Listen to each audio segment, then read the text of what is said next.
Hello, this is Dwight Davison. I am going to be going over my PowerPoint slides for energy, the cost of living, and it's on us and the country. First thing I want to do is just kind of give a disclaimer. I'm only going to present the facts, and hopefully my political affiliation will not be apparent. And the other thing too is I'm not going to try to give solutions. I'm just going to try to state some facts, but also to know that I'm not smart enough to give any of these solutions because it's a big daunting task. Some of the characters involved that we have are first the President of the United States. That's a big one. The House and the Senate, special interest groups. Of course, their economy that plays this whole thing together, and the United States land, how energy affects that, greed, and then of course the American public. If there's no any questions, we'll continue. First of all, the president. How do you get elected? You make campaign promises, and some of the campaign promises you can see here. Invest $100 billion over 10 years in clean energy, double energy research, so on, all the way down through the cap and trade. Pretty daunting. I think people, when they get into public office for the first time, they have some really high expectations, and then when they get into office, they realize that it was too much to take on. So anyways, that's some of the campaign promises that the president has made. Concerning energy. There was lots more campaign promises. And remember, energy is one small part of this whole political system. Okay, now the House and the Senate. This is pretty big because, first of all, to know that the president's power is limited. And this stems back from us coming over from England and our distrust of government. So we set up a system that would limit the leader's power and have a checks and balances. Checks and balances do limit the leader's power, or our president. Other democracies, like in the UK, the prime minister has a lot more power than our president. So anyways, that's first of all, the president's power is limited. Second, both the Senate and the House have divisions, for energy. The Senate is the Energy and Natural Resources, and the House has the Energy and Commerce Committee. Both these are overwhelming amount of work. At the end, you'll see some websites, but when I went to the Senate's Division of Energy and Natural Resources, I just watched one meeting that they had on May 10th. It was over an hour. I want to say an hour and a half or so, and really good information that was put out. At the end, it seemed like no one came up with a decision. And this is just one little meeting on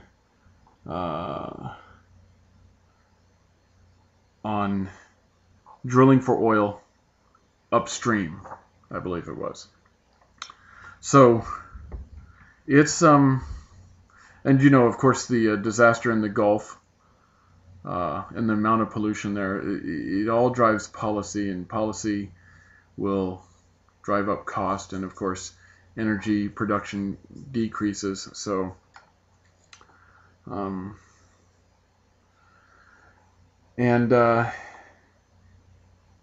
of course, the website for both these, the Senate and the House, are on the last slide.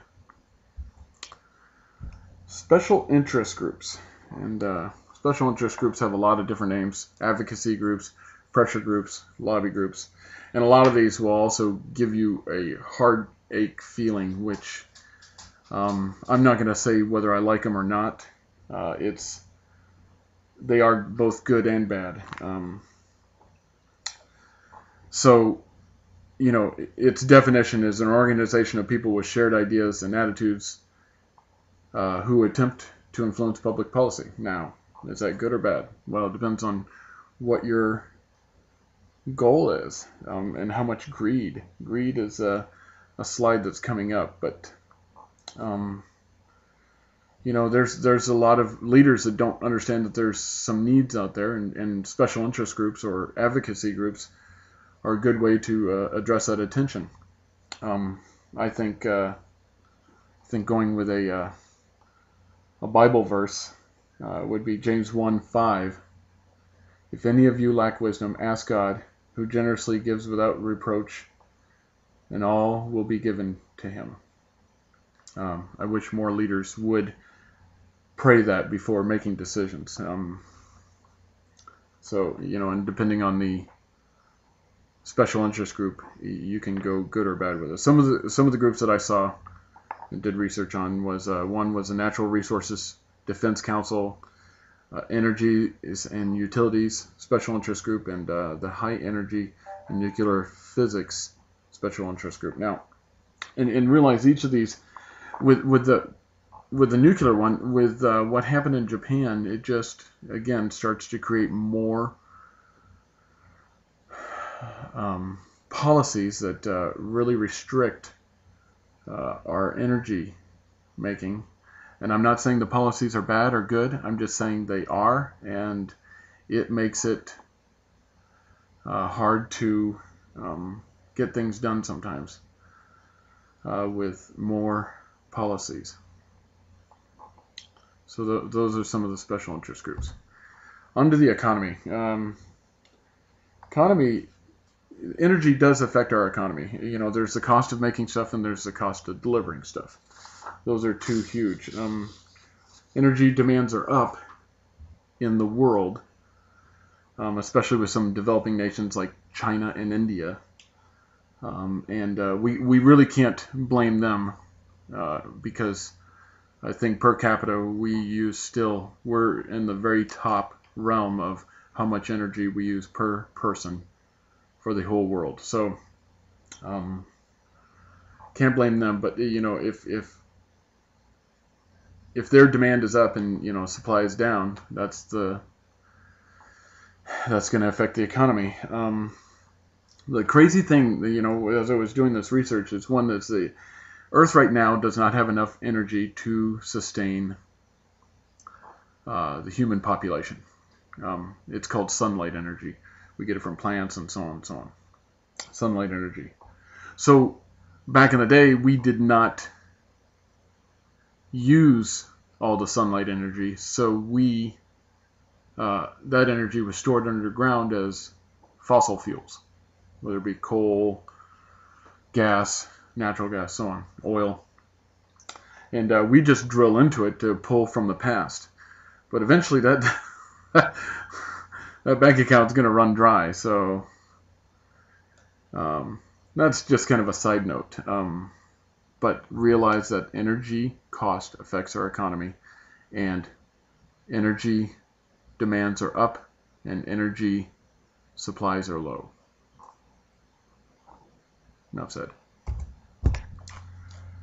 The next one is U.S. land. When it comes to energy, how does it affect our U.S. land? There's two. One is production, drilling for oil, mining coal, so on. So production, and then usage, using it. A car burns gas and pollution comes out the back. So it affects, of course, our climate, land, animals, and water. And even the clean energy sources that we have that are heavily lobbied and sound really good, have some side effects. When we went to hydroelectric in the 20s, or no, I'm sorry, 30s. Yes, the 30s, when we were building all these hydroelectric dams, the impact on the land was quite severe. Disrupted migration of fish. It flooded a whole bunch of different areas, so on, so on, so on. So even some of these clean energy sources, such as solar, geothermal, wind energy, biomass and hydro, they all have their side effects. Even, and you can't get something for nothing. If you look at the first law of thermodynamics, energy can change from one source to another, but it cannot be created or destroyed. So with that, nuclear. Okay, that sounds pretty good. We've got a couple nuclear pellets, and it powers a lot for a long time. But then trying to get rid of it is huge. Even the hybrids. Hybrids use less gas, okay, but disposing of those batteries when they're done is quite polluting. So overall, you don't get something for nothing, and there is an impact on the environment. Greed. I got this from a web source. I don't know how true it is, but of the world's 100 largest economies, 51 are corporations, not nations. And greed has caused a lot of grief in this nation and around the world. I like what Hebrews 13:5 says. Keep your eyes free from the love of money and be content with what you have, because God said, never will I leave you, never will I forsake you. So, boy, I wish more people would have that on their heart. Again, this is a pretty daunting presentation as I researched it. It was quite involving. It took quite some time. The next is Americans. Okay, first of all, jobs. The economy is down, jobs are scarce, and when you change policy on energy, old jobs tend to go away. The coal miner, the person who works on the gas, oil rigs, or so on, and they don't want policy to change it that way. And of course, policy might create new jobs, but those people that have the old jobs. So, I mean, it impacts the way we do things. And change is hard for people, number one. And number two, we typically don't change unless it's painful. I think of cars and their technology. Cars and technology have not changed a whole lot in a long period of time.